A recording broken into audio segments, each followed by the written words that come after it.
म पनि छोड्दैन गर्छु तर मेरो मोबाइल स्विच अफ भइसकिसकेको छ अब लास्टै टिल्कियो त यार पा यो भिडियोमा अन्डा त बबाल छ त है राख्ने हो छोडिदिए ए नलाउने हो त्यो अलग राख्नु न अहिले यो पनि फ्राई गरेर खानुपर्छ कि कहाँ यो आलु यस्तो दामी हुन्छ फ्राई गरे भने त साँच्ची यो हुन्छ अन्डा अन्डा त झन् खानु परिहाल्यो नि यार अन्डा त कत्रो हो यो राम्रो राम्रो है दिनभरिको सिका खाँदाखेरि काँचा पाउको भन्नुबाट भन्दै थियो हामी त यसरी पो बनाउँदै चन्द्रमा जस्ती झल्की आज त पानी हो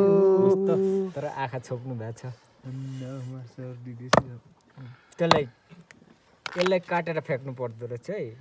हामी रामेछाप होइन खाँदा नि मिल्छ तर मलाई चाहिँ टाउको चाहिँ किनकि मनै पर्दैन अब त्यो आफ्नो खुसी हेर्दा त मान्छे जस्तो छ तर यत्रो यो उहिलेको त मान्छे हो अरे भन्थ्यो खै कोनि त हाम्रो चाहिँ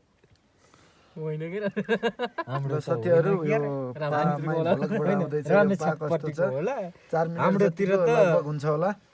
ब्याग एउटै झन्डै 1 किलोको छ पा भन्छ के यसलाई यो नेपालको सबभन्दा ठुलो पा भन्ने यसैलाई भन्छ कोर्खे गोन्टिङ ल्याङटिङ पा भन्छ दिउँसैको अफार दिएको फेरि यो पा धेरै राम्रो पा हो यो कसैलाई चाहियो भने अर्डर गर्न मिल्छ सम्पर्क गर्नु होला सम्पर्क गर्नु होला नम्बर कसको छोडौँ त मेरो छोडिदियो नि त ल, नम्बर। 97 97 422 432 83 948 948 मा सम्पर्क गरेर यो पा अर्डर गर्न सक्नुहुन्छ हामीले आज त भोलि गएर म एक बाल्टी जति छ धेरै ल्याइएको छैन यो एउटा पा बराबर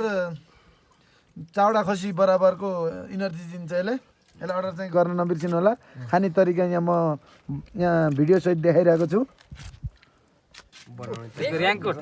अब हाम्रो गयो थुपारीले यो छला हो पाए उता बाल्टीभरि छ यतिमै मेरो भ्लग सिक्किन्छ सबैले लाइक गर्ने फलो गर्ने फलो त किन गर्न पर्यो सब्सक्राइब गर्ने सबसे भन्दा एउटा स्याट म पनि छोड्दैन गर्छु तर मेरो मोबाइल स्विच अफ भइसकिसकेको छ अब लास्टै टिल्कियो त यार पा